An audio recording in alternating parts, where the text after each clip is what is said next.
Mas outro livro muito interessante, outro autor muito interessante, né? Apesar que esse livro aqui, eu acho que ele não tem muito a ver com literatura gótica, não Mas cheguei. o autor... Mas sim. o autor tem, né?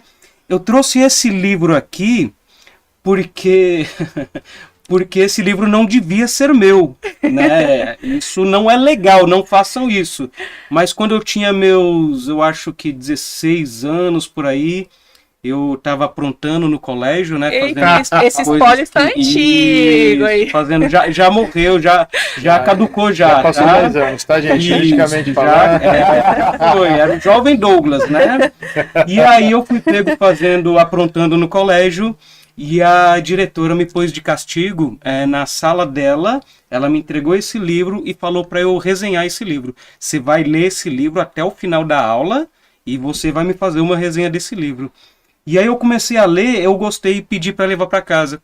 E ela deixou. Até hoje. E até hoje eu não entreguei a resenha, mas eu terminei de ler o livro, gostei muito. E Esse livro é muito bom. É muito bom. E o Robert Louis Stevenson, ele também é o autor do outro livro que é o Médico e o Monstro. Médico e o Monstro.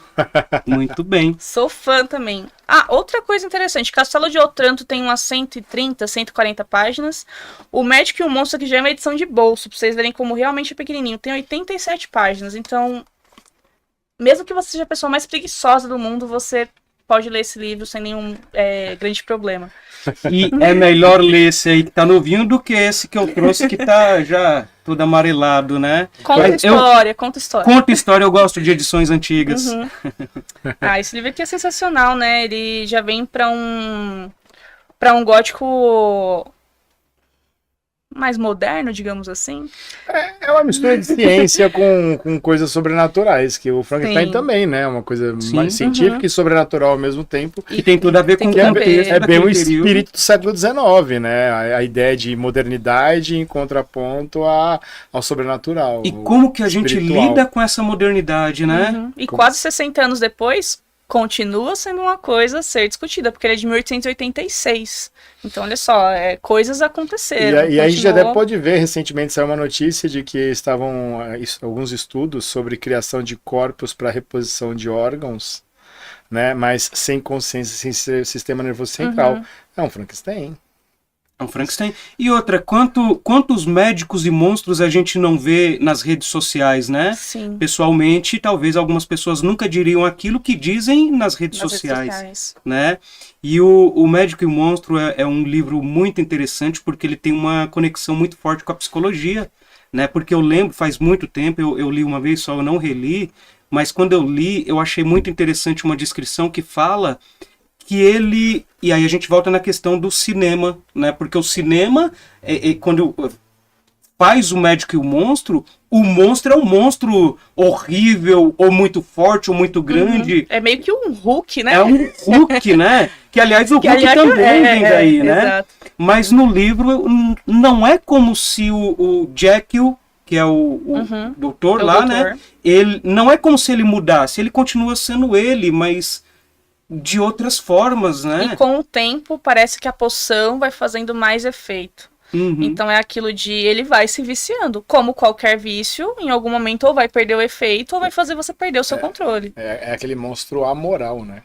Isso, e é isso que eu lembro exatamente. Às vezes a gente lembra de emoções, né?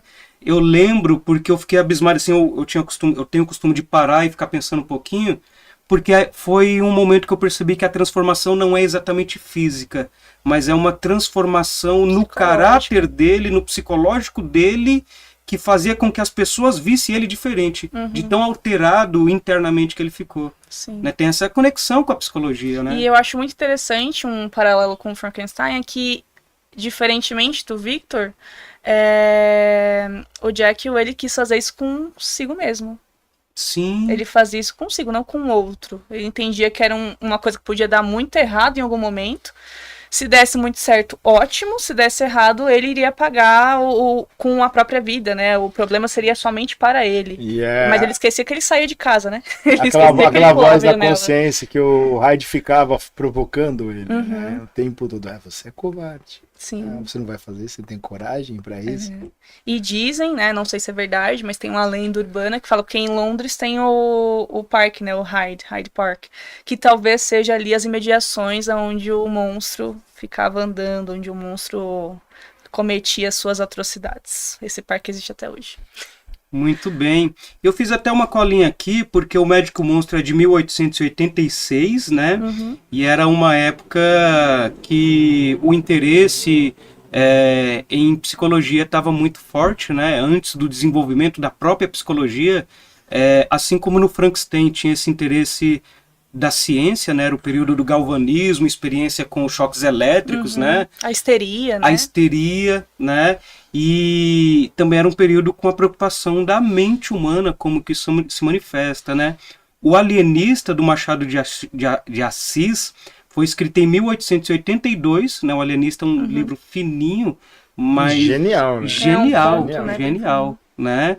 E os trabalhos do Freud, ele vai começar em 1893, a fundação da psicanálise vai ser em 1900, né, com todo o trabalho sobre os sonhos dele, mas antes disso já tinha todo esse interesse pela psicologia, né? E o Médico Monstro fala muito disso, da psique, né, de como nós somos dotados de vontades que a gente tenta reprimir e jogar para o nosso calabouço, mas às vezes elas escapam, né?